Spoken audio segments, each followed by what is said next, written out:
Finish your hours or get out. The words land on Maria like a stone thrown at glass, shattering what little strength she has left. Her belly, round and heavy at 8 months, presses against the box in her arms. She clings to it the way a drowning person clings to driftwood, knowing it will never hold her weight, but holding on anyway. Alcott stands there, arms crossed, voice colder than the humming lights above. To him, she is not a mother, not even a person, just another weak link slowing his floor. Around them, the store moves on as if blind. Carts roll, shoes squeak, not a single eye dares to meet hers. From a distance, Jackson watches in silence, the words burning into him. In this moment, one question pounds louder than the noise of the store. How can survival demand such cruelty? She wants to stop, just for 5 minutes, just to breathe. But she knows what happens if she slows down. Hours get cut. And hours mean money. Her rent waits like a wolf at the door. She whispers to herself like a warning. That's the deal. That's the trap. Maria keeps moving. The box digs into her hip. The floor feels farther away than it used to. Even her breath sounds louder in her own head. She thinks about the rent due next week, the hospital bill, the crib she still can't afford. There's no backup plan. There's no one coming to save her. So she swallows the fear like she always does and keeps walking, even though the room spins, even though her back feels like it's splitting open. Jackson watches. He sees the stumble, the way she catches herself not out of pride but survival. This isn't strength. This is survival pretending to be strength. She pauses near the back shelf not because she wants to, but because her body demands it. One hand stays on the box. The other drifts to her stomach. Slow, tender, like muscle memory. Her fingers trace the curve of the baby, half a cradle, half a silent apology. I'm sorry, she thinks, not even realizing she said it aloud. I'm sorry you have to come into a world like this. The baby shifts beneath her palm, a soft flutter, almost like forgiveness. But there's no time to feel. Alcott is still out there. The hours are still ticking, and Jackson is still watching. He sees the way she stands, not proud, not strong, but stretched thin like fabric pulled too tight. She's not just working while pregnant. She's working against gravity, against fear, against time. And somehow she keeps going, even as everything in her begs her to stop. Jackson says nothing. Not yet. He's supposed to be invisible, just another guy doing stock work. But everything inside him itches to speak. He sees how Maria folds herself smaller with each passing minute, the way she watches Alcott from the corner of her eye, the way she waits not for help, but for the next blow. There's a heaviness in the air, the kind you feel right before a storm. And Jackson. He's lived through storms. He was raised by one. His mother worked nights while pregnant, with his sister lifting pallets and stacking shelves until her water broke between aisles. That memory hasn't left him.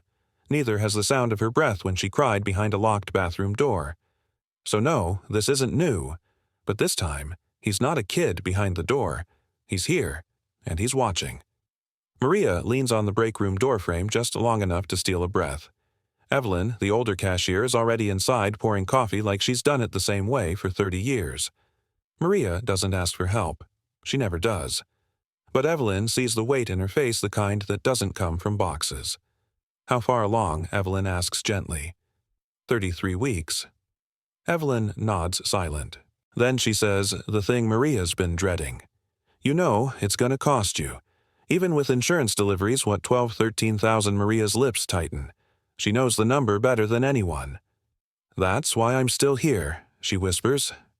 Evelyn looks down at her hands, stained from years of receipts and bleach. This country don't love mothers, she says. Not unless they're quiet and already rich.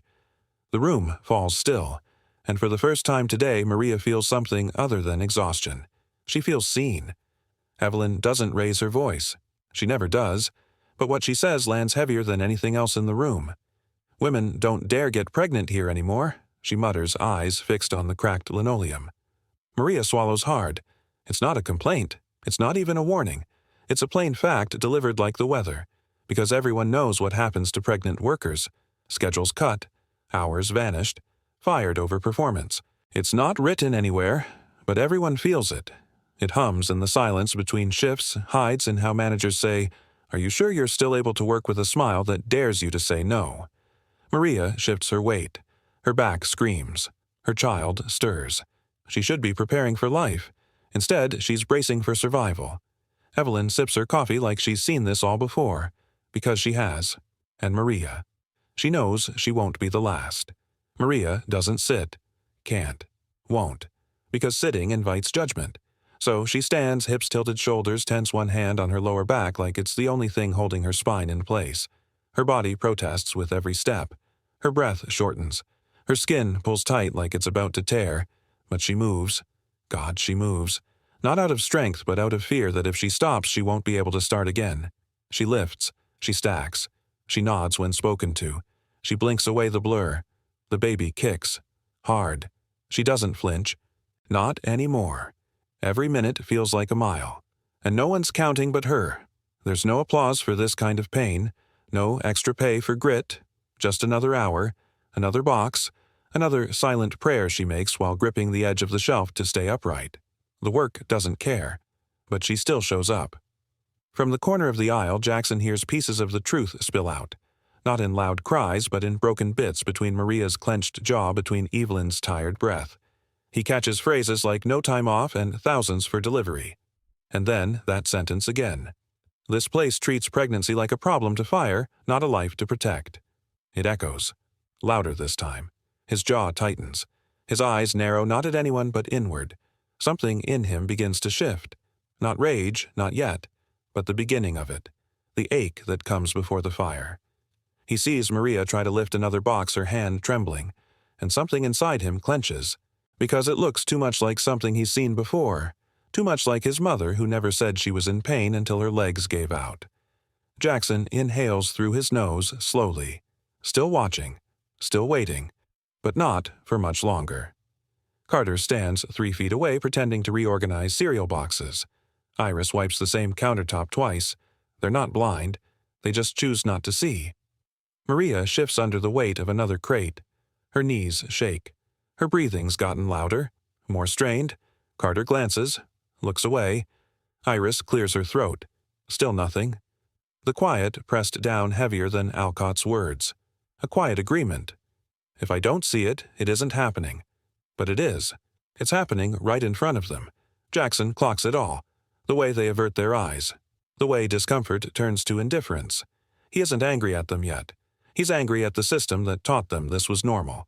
That pain is private. That pregnant workers are problems. The store is brightly lit. But somehow everything feels dim. And Maria is disappearing in plain sight. Maria exhales slowly, almost like she's counting the seconds out loud. She shifts the box onto the floor and leans against the metal shelf just for a breath. Just for a heartbeat. Every step feels like signing away her body. She says quietly to no one and everyone. No one responds. Not because they don't hear her, but because the truth makes people uncomfortable. She doesn't cry. She's past crying. Now there's just grit and necessity. Her baby kicks again. The reminder that she's never alone, even in this isolation. Jackson hears the words, hears the weight behind them, and it guts him. He wants to speak. He wants to say, you shouldn't have to choose between your health and your job, but he doesn't. Not yet. Instead, he watches her straighten her spine and keep going, because that's what people like her do. They keep going until they break. Let's go. Alcott snaps his voice low but sharp like it enjoys being cruel. You're behind again. Move faster. He doesn't yell. He doesn't need to. The words scrape like sandpaper meant to wear her down, not wake the store. Maria's back stiffens. She's already carrying more than she should, both inside and out. But she nods. Of course she nods. Because the real rule here isn't written on any wall. It's this don't complain. Don't ask. Just do. Jackson stands a few feet away pretending to stack shelves. But he hears it all. The way Alcott speaks to her, not like a worker, not even like a person, more like a mess, a burden, a warning to everyone else. Jackson clenches his jaw watching Maria bend again. And for the first time he wants to walk straight into the middle of it. But he waits, because monsters love an audience. Maria crouches slowly like her joints might give way at any second. Her belly tightens hard. A contraction. Or just the stress twisting her body again. She can't tell anymore. Her breath shortens. Her vision blurs. But her hands stay steady. Somehow. The box in front of her looks like it's grown in size. just 12 pounds. But right now it feels like 12 years of being pushed, ignored, expected to just endure.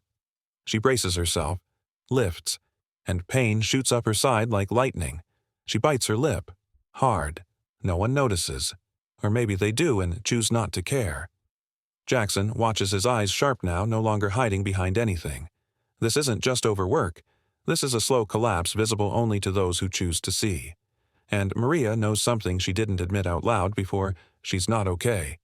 She stumbles slightly, the kind of stumble that should draw attention. But nothing. Carter's still unpacking gum. Iris hums quietly at the register. No one moves. The silence says everything. We saw nothing. We heard nothing. We are not involved. Maria steadies herself against the shelf, one hand pressed to her belly. There's no crowd gathering, no gasps, no questions, just that awful stretching silence that makes a person disappear in real time. Jackson's throat tightens. This isn't a store. It's a machine. And Maria is a worn gear that's starting to spark, but instead of stopping the engine, everyone just turns up the music. He looks at Alcott, still pacing, clipboard in hand, still pretending this is normal. And maybe it is. Maybe that's the worst part. Alcott turns just in time to see Maria pause again. He walks up, not fast, but direct with purpose. "You're not special just because you're pregnant," he says flatly. His tone isn't angry. It's bored, like this conversation's been rehearsed, like he's had to remind women before. Maria doesn't speak. She doesn't have to. Everyone hears him.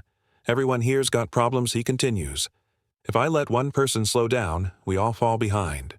He says it like it's fair, like treating everyone terribly is somehow noble. Jackson almost laughs. Equal misery isn't equality. It's laziness disguised as leadership. He looks at Maria, still standing still, holding herself together with invisible thread. And for the first time he sees it. This isn't about policy. It's about power, and the people who abuse it when no one's watching. Maria doesn't cry. Not even now. But something shifts in her face like a crack forming in glass. She bends again, lifts again. Her breath trembles. Her hands shake. Sweat rolls down her neck and into her collar, mixing with tears that never fall. She moves like someone who's practiced pain, like someone who knows that slowing down is more dangerous than pushing through. Jackson sees it clearly now. This isn't bravery. This is fear in motion. The kind of fear that builds up over years, settles in your spine, and convinces you that exhaustion is just the cost of survival. Maria adjusts the box in her arms. She doesn't look at anyone. But under her breath, so soft it almost disappears, she says, "Almost done." Jackson hears it. And somehow it breaks him more than a scream ever could. Alcott doesn't whisper this time. He raises his voice just enough for the others to hear, but not enough to sound like yelling. It's that calculated tone, sharp, cold, and perfectly performative. To him, her body wasn't carrying life, just dead weight. He says to Maria, waving his clipboard like a gavel, "We're not here to babysit." The room doesn't freeze. It gets quieter, that kind of quiet that means no one wants to be next. Maria stares at the floor. Her lips press into a thin line. She doesn't answer. Because what do you say when someone humiliates you for breathing too slow, for carrying too much, for carrying life? Jackson doesn't blink. He watches Alcott deliver shame like it's protocol. And the worst part is he's done this before. You can tell by how easy it comes. There's no justice here, not yet. Just a man abusing power and a woman trying not to collapse beneath it. Maria bites her lip hard enough that it tears. She tastes blood. Doesn't flinch. That tiny sting is nothing compared to everything else she's holding in. Evelyn stands behind the register, her head bowed, hands gripping the edge like it might anchor her. She's seen this before. Maybe she's lived it too. Maria doesn't speak. She just breathes through her nose and keeps her eyes forward. This is how women survive in places like this. You bleed quietly. You hide pain like it's shameful. You never show weakness because weakness is used against you. Jackson's fists clench at his sides. The restraint is starting to cost him. He looks around, no one's looking back. Even now, when blood is literal, they still pretend nothing's wrong. Maria wipes her mouth, straightens her shirt, keeps walking, and somewhere deep inside her, something hardens. Not out of hate, out of need. Jackson's hands won't stop shaking. Not from fear, not from surprise, but from the weight of doing nothing on purpose. He came here to observe, to see what his people experience without the polished speeches and numbers. But no report, no audit, no camera could ever capture this. This is personal. He watches Maria reach for another box's shoulders, trembling eyes distant. He sees Alcott standing tall, full of himself, full of policy. And he knows deep down this moment is why he came. But still, he waits. Because one misstep and the whole thing falls apart. He needs to know more. Needs to be sure, even though every nerve in him screams to act. This is not just a bad manager. This is a culture. A rot that grew because no one pulled it up by the roots. And Maria is paying the price, minute by minute. Maria's knees buckle, just for a second. But it's enough. The box tilts in her hands, edges slipping fast like wet stone. She catches it, barely arms, shaking breath caught halfway between inhale and sob. A few feet away, Iris stiffens. Doesn't move. Carter glances, then looks down again. Same as always. Maria presses the box against her chest like a shield. No one offers to help. No one says a word. Jackson feels his stomach knot. This could have been it. A fall. An ambulance. A baby born in the break room. And even then, would anyone have said sorry? Maria exhales hard through her nose. Keeps standing, keeps walking, not because she can, because she has to. Jackson swears quietly under his breath. He's 2 seconds from stepping in. But one thing still holds him back. The truth isn't finished showing itself, but it's getting close. Alcott's voice snaps again, louder this time. Not for correction, for domination. If you can't handle the pace, go home. He says it like a dare, like a threat dressed as kindness. Maria stops, just for a moment. Box in hand, back screaming, lips raw. Her eyes stay low, but her chest rises and falls like a drumbeat trying not to explode. She says nothing. What could she say that wouldn't cost her everything? The air in the store thickens. No one moves, no one speaks. It's a silent vote. Let her take it. Let her break. Jackson has had enough. But he still waits one last breath. Because what Alcott doesn't know is that every word he spits is being watched, measured, remembered. Maria adjusts the box in her hands. Doesn't quit, doesn't cry. She just whispers, barely audible, "I'm still here." And somehow that's the most powerful thing anyone said all day. Maria doesn't mean to speak, but the words fall out anyway, quiet, almost to herself. "I need the money. For the baby." No one responds, not even a glance. She could have said she was bleeding. She could have said she couldn't feel her hands, and it would have made the same impact nothing. Her voice isn't begging. It's explaining, as if basic survival still needs to be justified out loud. Jackson hears it, not just the sentence, but the weight behind it. How being pregnant in this country is seen as a choice you made alone. How help becomes a privilege, not a right. And somehow in this moment, Maria's small, tired voice echoes louder than any of Alcott's orders. Because it's not just about this shift. It's about staying afloat in a world that's fine with watching women drown. "Stop talking and work," Iris mutters. She doesn't look up, just keeps folding receipt paper into tight little coils like her fingers need something to do besides feel. Maria flinches not at the words but at how normal they sound. It's not even mean. It's routine, like a line in a play everyone's tired of performing. Jackson watches the exchange. His stomach turns not from Iris's words but from what they represent. This is how the rot spreads, not through outright cruelty, but through quiet compliance. Iris isn't cruel, she's numb, and that might be worse, because when someone near you is breaking and your only response is to look away, you become part of the break. Maria says nothing back. She just turns, lifts again, and Jackson. He knows something's about to snap, and it won't be her. Jackson's eyebrows pull together, slow and sharp. His hands twitch. He grips the shelf so tight his knuckles go white, because he's not just watching anymore. He's feeling it. Every word, every glance, every silence that let this happen. He came here to observe, to understand. But now, all he understands is rage. Not just for Maria, but for every woman who stayed quiet, every man who looked the other way, every manager who said, "That's just how it is." He sees Maria stagger, and it lights something inside him. Not a spark, a fuse. Still, he waits barely, because he knows if he moves too soon, the story ends with him. But the fire's building now, in his spine, in his teeth, in every breath that gets harder to swallow. He came undercover, but soon there will be nothing left to cover. Maria's grip slips. The box hits the ground first, then her knees. A sound escapes her, not a cry, not a gasp, something in between. The sound of someone finally letting go of pain too big to carry. Her hands press into the tile breath fast shallow. Her stomach tightens like a fist. Something's wrong. Everyone looks. Finally. But no one moves. Still. Evelyn whispers something under her breath. Iris freezes mid-swipe.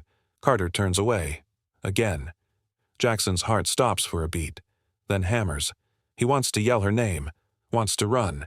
But even now he waits just 1 second more, to let the weight of this silence burn into his memory. Because this is the truth, not the reports, not the numbers. This is what they've been letting happen. And now it's happened again, in full view, with full permission. The store is silent. No footsteps, no whispers. Even the music overhead seems to have gone quiet. Maria is on her hands and knees gasping. The box beside her lies, broken open, its contents spilled like her pride. No one reaches down. No one helps her up. The moment hangs there thick and cold. It stretches longer than it should, long enough to wound. Evelyn's eyes glisten. Iris bites her lip.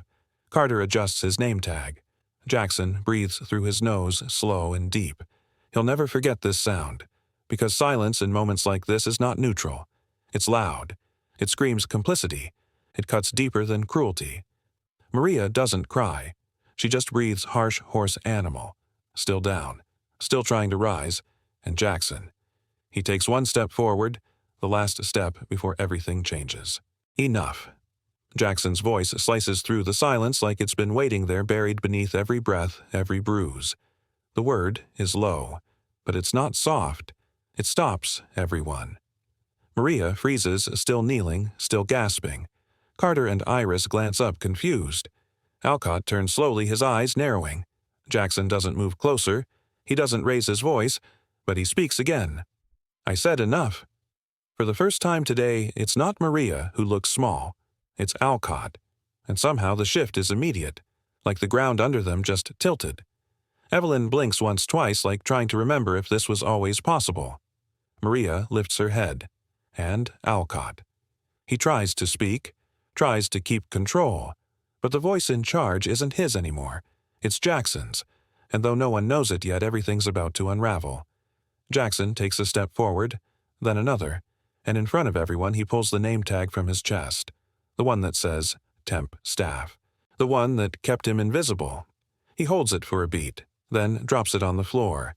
I'm not here to stock shelves, he says. I'm the owner. The one who signs your paychecks. The one you forgot was human enough to care. Gasps don't come all at once. They come in layers, like people realizing they've been asleep in the middle of something important. Alcott goes pale. His clipboard lowers a fraction. His mouth parts, but no words arrive. Maria just stares. Not shocked, not angry, just stunned. Because it wasn't the rescue she was expecting. It wasn't rescue at all. It was truth, sudden and undeniable. And now there's no script to hide behind, no chain of command, just raw exposure, and the reckoning it drags behind it. The store is silent again, but this time it's not out of fear. It's out of attention.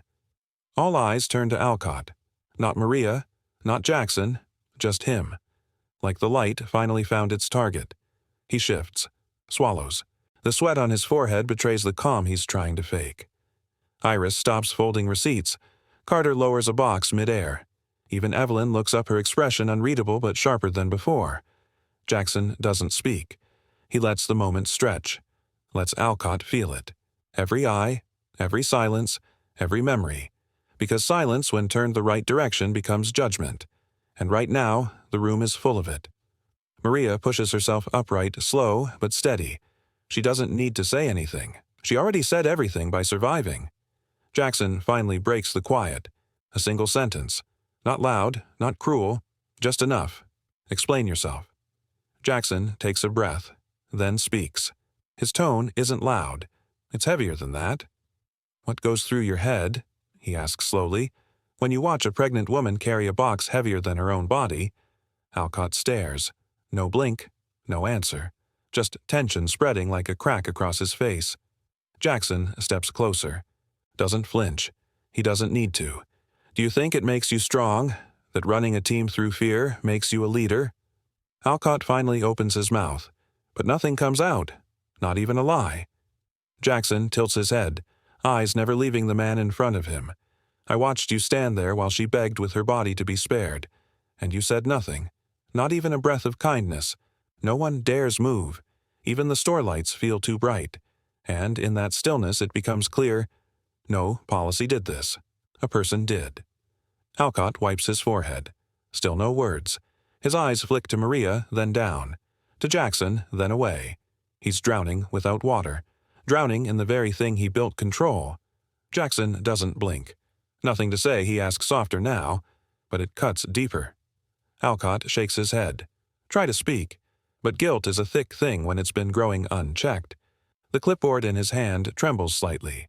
He lowers it like someone surrendering without admitting defeat. Maria watches. Not with revenge in her eyes, but with exhaustion. Like she doesn't need him to fall. She just needs to breathe. And finally, for the first time, Alcott looks ashamed. Not because he got caught, but because everyone sees him now without the title, without the power, and there's nowhere left to hide. Jackson takes a breath. His eyes soften, not in weakness, but in memory. My mother, he says quietly, worked the night shift at a warehouse while she was pregnant with my baby sister. No one interrupts, not even Alcott. She worked until her body gave out, collapsed between pallets of canned food. No paid leave, no help, just fear. Jackson's voice doesn't tremble, but it gets heavier with each word. I was 9 years old when I watched her crawl into the bathroom and cry behind the locked door. He looks at Maria, then Evelyn, then everyone. I swore that day I'd build something better, not just for the customers, for the people who keep the place standing. He nods toward Maria. I saw her, and I saw my mom, and I realized I'd failed. The air shifts, not with shock but with understanding, because now it's not just policy, it's personal, and personal changes everything. Jackson turns to Maria, still catching her breath, still not fully standing. You're not finishing this shift, he says. You're going home, with full pay, and with my apology. The words don't feel corporate, they feel honest, too honest to argue with. Maria blinks like she didn't quite hear it right, because women like her don't get breaks, they get broken. But Jackson continues, you'll get the time off you need, with pay. We're covering your health care, every penny. You're not asking for a favor, you're receiving what you've earned. Her lip quivers not from weakness but from the shock of being treated like a person again. And for a moment the room softens. It doesn't explode, it exhales, not with applause yet, but with relief. Maria nods once slowly, not to say thank you, but to say, finally. Jackson turns, faces Alcott. No anger in his voice, only gravity, the kind that makes a man feel small. You're done here. Alcott stiffens, still trying to look powerful in a room that stopped believing him 10 minutes ago.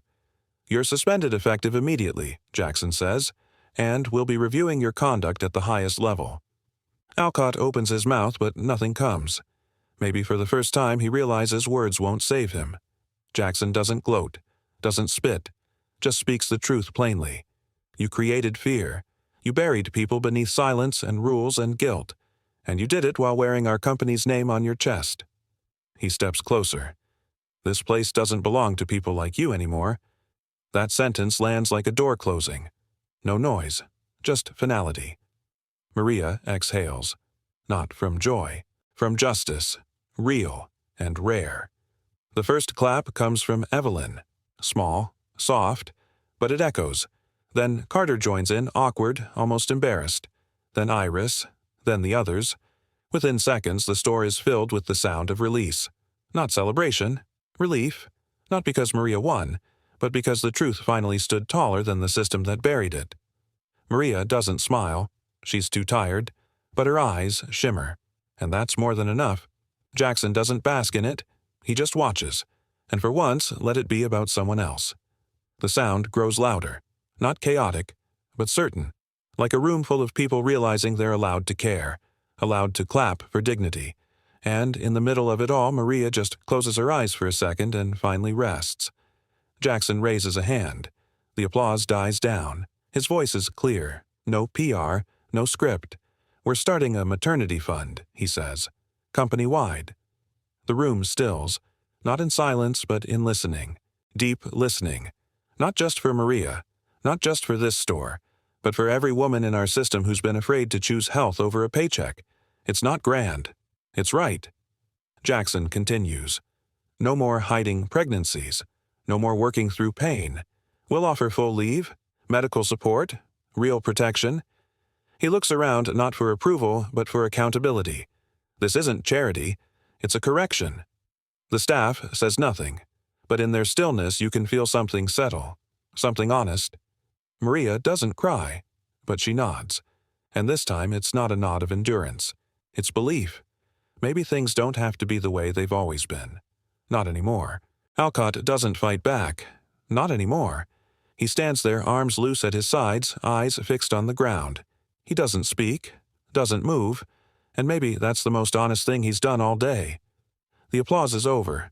The lights haven't changed, but the room feels different, like gravity just shifted. Around him, people part without a word. No anger, no spitting, just space, a quiet way of saying you don't belong here anymore. His clipboard dangles from one hand, forgotten. His face is no longer hard, just hollow. Jackson doesn't look at him. He doesn't need to. The weight has already landed. Alcott walks toward the door, each step softer, each shadow is longer, and by the time he leaves he feels smaller than the silence he built. Maria doesn't speak. She doesn't need to. Her chest rises, once then again, heavier now but freer. The tears come slow. Not rushed, not messy. They roll clean, as if they've been waiting years for permission. She doesn't hide her face. She doesn't turn away. For the first time today she allows herself to be seen fully, and no one looks away. Not Evelyn, not Carter, not Iris. Even Jackson watches with stillness in his eyes, because this moment isn't a pity. It's power. This is what justice feels like when it arrives late but still comes. Maria breathes in sharp, then lets it go. The box is gone. The orders are gone. And in their place, space. To cry. To be human. To be more than a body holding weight for someone else. She wipes her face with her sleeve, and for the first time all day she's not holding back anything. Evelyn steps forward quiet but steady. She doesn't say much, just reaches out and takes Maria's hand. The touch is light, barely there, but it carries weight. Generations of women who stayed silent, who got fired quietly, who worked through pain no one asked about. Evelyn doesn't cry. She's done enough of that in back rooms and bus stops. She just holds on, and says simply, "We deserve better than this." Maria nods, because it's not a promise, it's a fact, not a dream, a line in the sand. Carter looks up. Iris blinks. Something unsaid passes between them, like maybe now silence won't be the default. Jackson doesn't interrupt. He lets it happen, because not every fix needs his voice. Some change starts with a hand, just one. That says, "I see you. I believe you. I'm still here." Jackson stands quietly now. No more speeches, no more orders, just eyes wide open taking in what this room really is. Not a store, not a business, a mirror. He sees Maria sitting on a bench someone finally brought her. Evelyn beside her. Carter and Iris cleaning up not because they were told to, but because it feels right. He lets the moment stretch. Not for control, but for memory. Because what just happened here isn't just a correction. It's a lesson. That dignity isn't built in policies. It's practiced minute by minute, and forgotten just as fast. Jackson's jaw is tight, not with anger now, but with resolve. Something planted deep. He turns slowly, scanning every face. And in that moment, no one sees a CEO. They see a man who saw everything, and won't forget it. Not today, not ever. Jackson speaks not to the staff, but to the silence that lingers, to the world that built this mess and dared to call it normal. A company can change, he says. I know that now, because change doesn't start with a vote or a policy. It starts with watching someone suffer and deciding, that's not okay. He looks at Maria, at Evelyn, at everyone who stayed. Maybe a store is small, but the story isn't. The story is everywhere. He lets the words settle, then adds quietly but clearly, No one should ever have to choose between their health and their survival. There's no cheer, just a beat of truth that lands and stays. Then, one last message. Not a command, an invitation. If you believe pregnant women deserve dignity, protection, and care, leave a comment below. Say just 3 words, "I agree," because stories spark change, and sometimes that spark starts with you.